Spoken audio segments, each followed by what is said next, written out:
Marami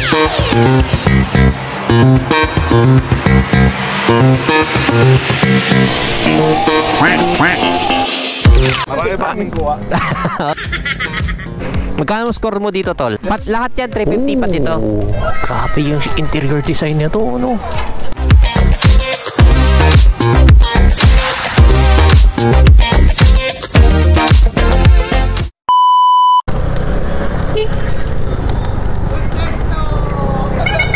Ay. Sige, sige. Hey, good morning po. Sorry, late. PJ po, PJ. Magandang umaga. Ay bro, ano pangalan mo bro? Joseph. Josh. Ay hindi. Umukay yung si SD. Ano pangalan mo bro? Ha? King. And Tem. Bro, Simon. Pasensya na ha. Late na kasi ako nagising eh. Wala akong klase. Charot! Yung dapat na nagyaya. Ano? Hindi nakasama. Ay bakit? Di dapat ginising. Magaganda nga rin ako. Naka-vlog ka? Buti di ko binanggit yung ba't di nagising eh. Paalala din ako sa kay Simon ha, first ride sa... Sige. Oo, sige. Hindi mo tayo mabilis eh. Ito sa... Isa lang ang mabilis sa amin. Ito lagi eh. Mabilis magpatakbo. Ayan. Ang ganda ng kulay ng motor mo bro ah. Ano to? Ano? Dito? Pinapintura mo o sticker to? Pintura. Ang ganda. Saan mo pinatira? Sa kuya nung classmate ko. Sa San Mateo, Marikina? Pasig po. Pasig. Magkano inabot? 5 rin? Ganda. Ano to? Powder coat o ano? Ha? Yung pang buga na typical lang. Halo-halo. Di ba? Kahit di kami magkakakilala, parang matagal naman magkakasama. Yan ang mga riders. Dito tayo magkabang. Yan, pwesto nila. Ayan. So we have PCX, dalawang PCX. Meron pa ba? 125. Kasama ba namin ito? Hindi ata eh. Ayan. Aerox KTM 250 if I'm not mistaken. May Pikachu pa siya. May Pikachu pa si Sir Astig.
Ayan so sobrang behave namin Wow! Isang linya lang kami.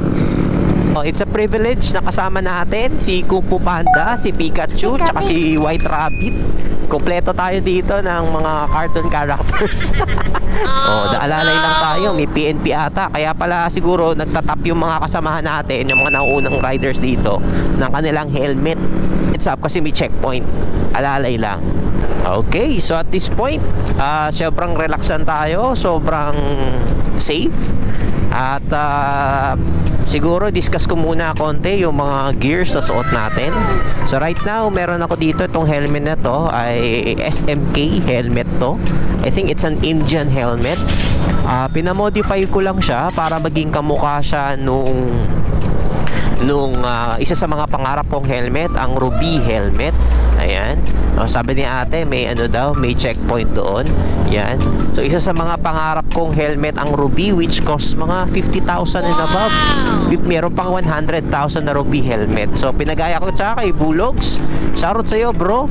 So one of these days, punta tayo doon sa kanyang shop kasi may pinapagawa pa akong isang helmet.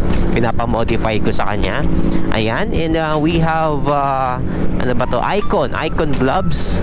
Yan, nabili ko na to sa Shopee. I'm not sure kung lehiti mo to, pero as of now, okay naman siya. Very comfortable. And marami siyang mga knuckles, marami siyang mga protection sa fingers, sa knuckles, yan. And then we also have this one. It's OZX Moto. Matagal ko ng jacket to. So it's padded sa balikat, sa dibdib, sa likod, kompleto. And we have Komini pants. We have Komini pants. Ayan, Dandel, shoutout sa'yo. And we have Komini pants na padded din. So, ang gusto ko dito sa Komini pants, kahit casual events, pwede mo siyang isuot. Parang typical lang siya na pantalon. Yan. So, sapatos, gusto ko kasi yung nagagamit ko pa rin kahit on regular basis, kahit walang okasyon. So ang gamit kong sapatos ay ano ba to? Merrell. I'm not sure kung anong unit, anong model na to. So Merrell, makapal siya na boots. Ang mahalaga kasi protected yung ankle natin. Yan. And then matigas yung banda sa mid-toe. Alright. So medyo palapit na tayo sa Devil's Corner, guys. Kuya, mag-helmet ka, mas maganda. Ayan. Punta na tayo doon sa ating kakainan. Hindi ko sigurado kung saan, pero lahat naman ng kainan dito sa Marilake masasarap. Yan, nagkakatalo na lang sila sa view. Actually, binabayaran mo dito yung scenery. Hindi talaga sobra dun sa pagkain masyado eh.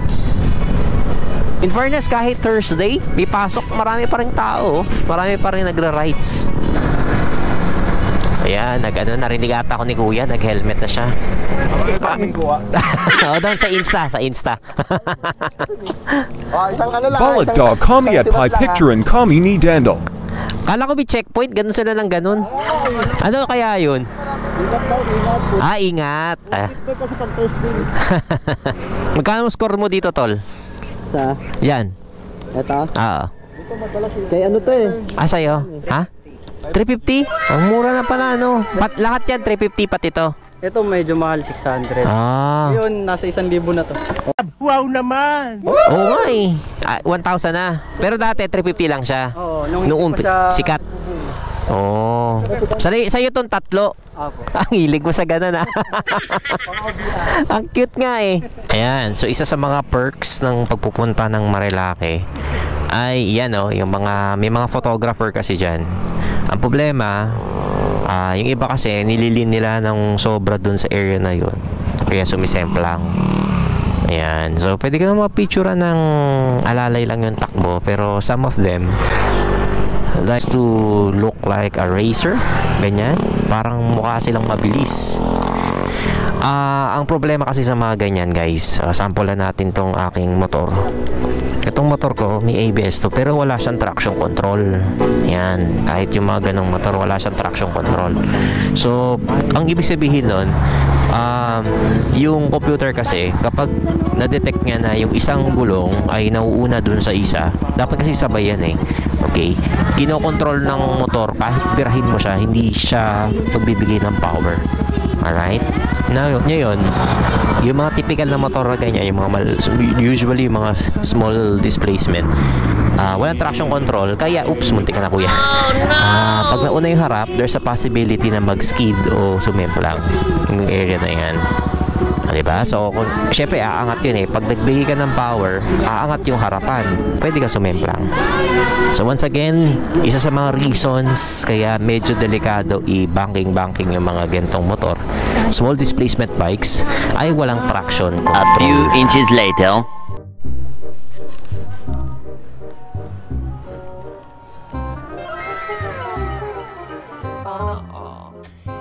Yeah, boy.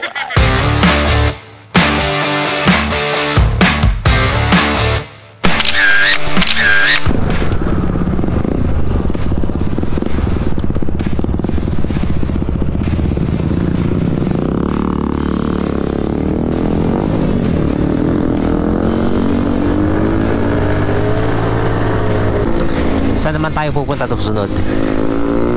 Hindi ko. Saan ba kayo pupunta? Hindi ko alam. May zipline pala dito. Ayun oh. Ang galing. Ito ata yung pupuntahan namin yung Palpitate Coffee Shop. Okay, so we're here at Palpitate, Tanay Rizal. Medyo liblib yung lugar pero dinadayo siya. Ano kayo meron dito? Masarap ba talaga yung kape nila? Ang ganda oh. Palpitate Cafe Tanay. Grabe ah. Effort na effort to, no? Yung interior design ang ganda. Kahit liblib siya, dinarayo siya, no? Nakakain ka na di? Nakakain ka di pa? Hindi, ano to? Coffee shop? Coffee shop lang. Jay, pero tsaka yun rin. Oh, Nice.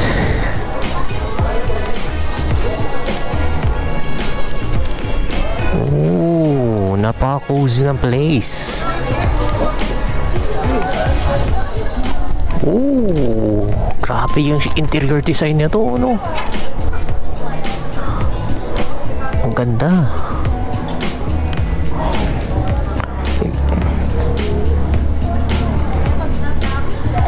Tingnan nyo na lugar, grabe.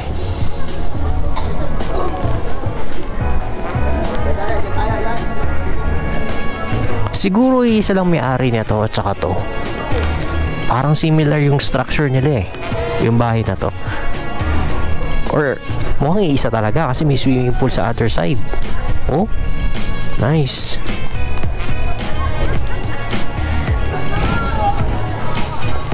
Oh, so hindi lang adults ang mag-enjoy dito, pati mga bata. Oh, meron silang mini playground.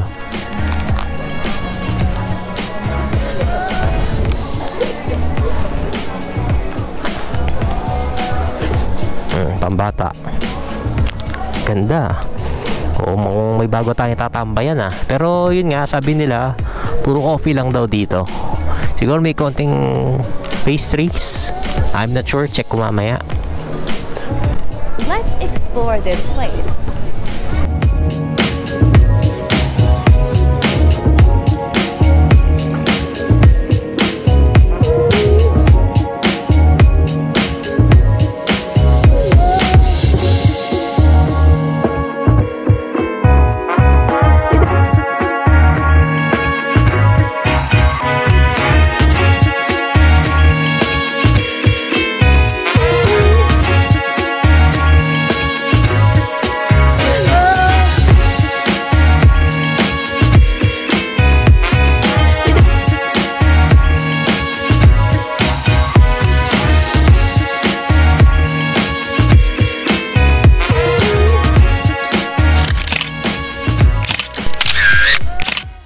After chilling at Palpitate Coffee Tanay, we decided to stay at the Devil's Corner.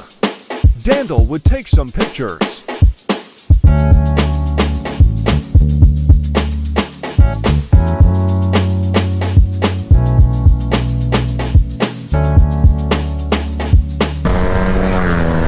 Ayan na, Devil's Corner.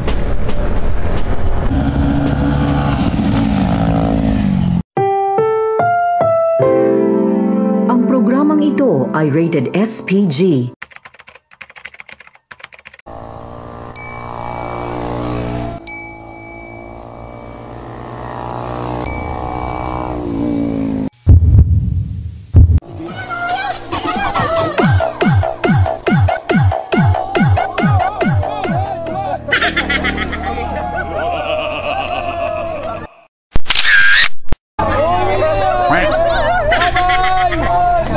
Tumambay muna kami dun sa may Devil's Corner. Meron tayong na video na muntik sa memplang.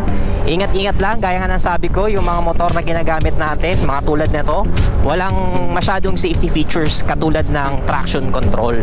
Malaking factor din yung siguro kulang ka sa experience, kulang ka sa training sa mga gantong mga banking. So mag-ingat tayo, isa lang yung buhay natin. Siguro bago magtapos ang lahat, again, nagpapasalamat ako kay Dandel Photography, at yung Thursday group of riders na mga tropa niya. Nice to meet you guys. Alright, now pababa na kami. Ayan, so I hope nag-enjoy kayo, lalo na yung pinuntahan nating lugar na bago. Ano yun? Palpitate. Okay, napakaganda, napaka-cozy. Very comfortable. Ang sarap sa mata ng color combination. And super Instagrammable nung place. Masarap din yung coffee nila, medyo matapang. Kaya pala siya tinawag na palpitate. Pag mapalpitate ka, pag hindi ka masyado mahilig sa kape. And they also offer rentals sa kanilang lugar. Hindi ko na masyado tinanong kung magkano.